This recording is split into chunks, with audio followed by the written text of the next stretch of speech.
Greetings and welcome to the Astronomy Picture of the Day podcast. Today's picture for January 17th of 2025 is titled Supernova Remnant Cassiopeia A. So what do we see here?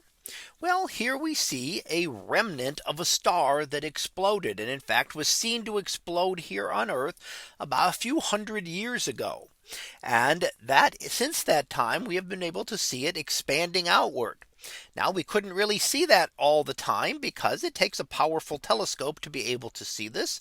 And the earlier telescopes would not have been able to detect this much detail in the sky. Now a supernova occurs when at the end of the life of a massive star. And that's the type of supernova that occurred here.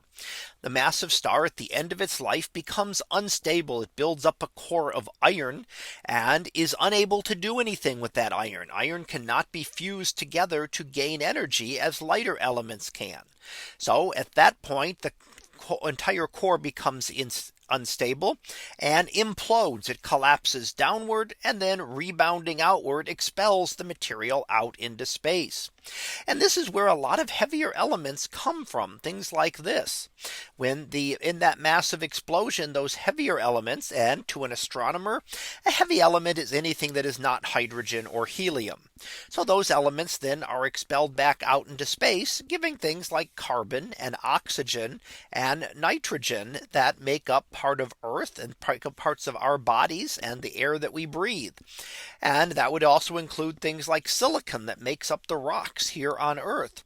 Those kind of things were not created except in stars. And in order to get them back out into space, we need a massive explosion.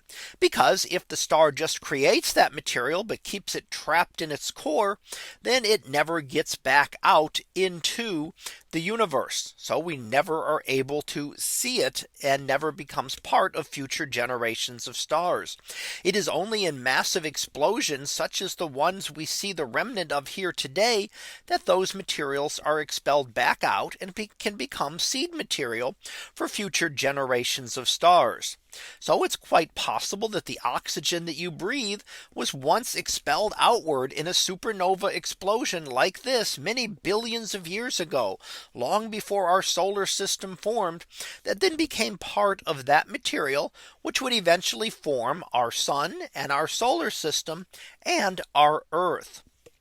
So many of the elements that we see, again, anything not hydrogen or helium, pretty much could have come from something like this and then expelled back out into space in that supernova explosion.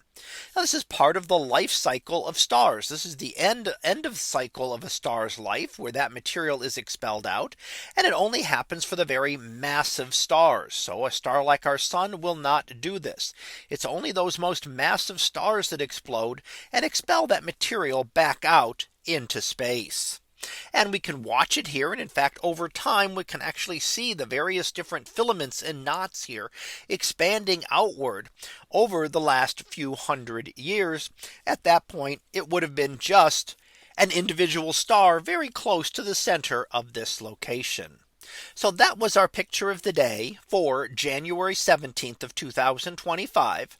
It was titled Supernova Remnant Cassiopeia A. We'll be back again tomorrow for the next picture. So until then, have a great day, everyone, and I will see you in class.